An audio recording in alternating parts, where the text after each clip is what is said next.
Hi guys, how are you? I'm here today to talk to you about the keto flu and how you can manage that if you are deciding to go to a ketogenic diet. Right now might be a good time because everybody is at home in quarantine, and it's a good time that you can take it easy and adapt to the ketogenic diet because it does take about 1 to 3 weeks for most people to get through the keto flu and really get adapted to this diet so that you can become a fat burner and burn fat for fuel instead of carbohydrates. So basically, the ketogenic diet is when you are really limiting your carbs to about 20 to 30 grams per day. I recommend 20 grams if you're not going to use like keto urine sticks to keep track of whether you're in ketosis or not. I never bothered. I just use my Fitness Pal to track my food every day and make sure I was only getting 20 net grams of carbs per day. So net grams is when you subtract the fiber from your vegetables from the total carbohydrates. So if you look on MyFitnessPal, if you put in something like broccoli, for example, it'll tell you the total carbs, and it'll also give you the amount of fiber. So you can subtract that fiber from the total grams and keep track of it that way. There's lots of other apps too, like Carb Manager, I believe, is one that you can try. There's a bunch of different ones, but it is important when you're first starting out to keep track of those so you know whether you're going to get into ketosis or not, because you want to get in as fast as you can so that you can get this keto flu over with. All right, so that being said, a lot of people experience when they first start muscle cramps in their legs. I know I had them at night. Magnesium can help with that. You take magnesium at bedtime. It also helps with insomnia that some people have.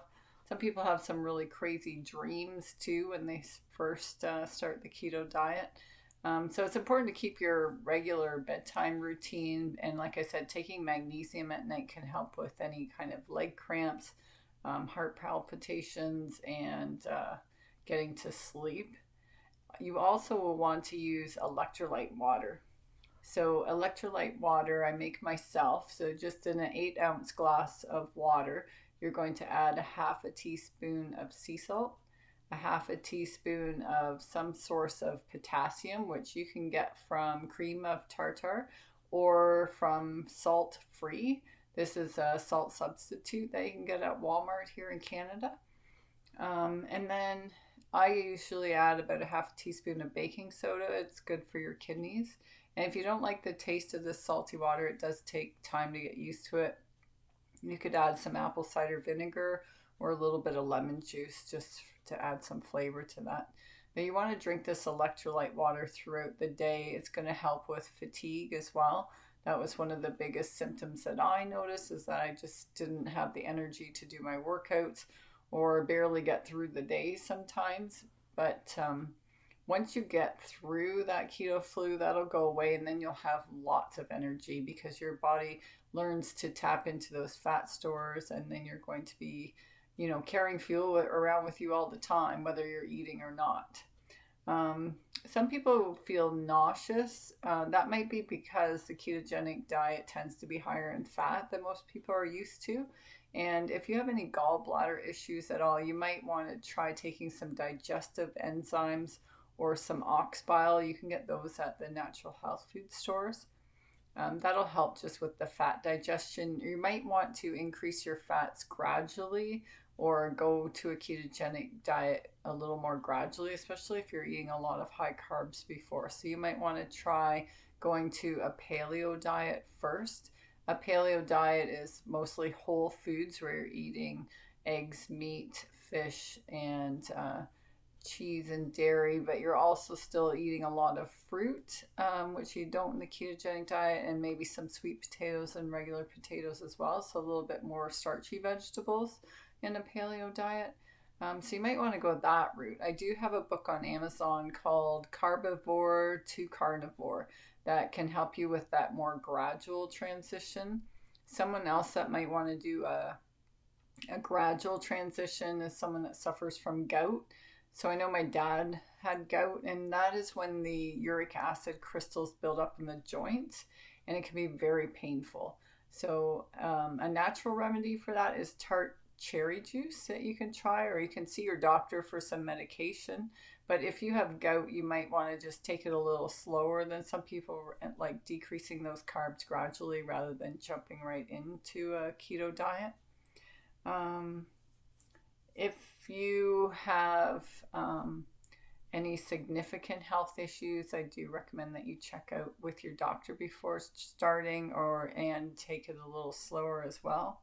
Some people complain of acid reflux. I know I used to be on medication for acid reflux when I was eating a standard American diet.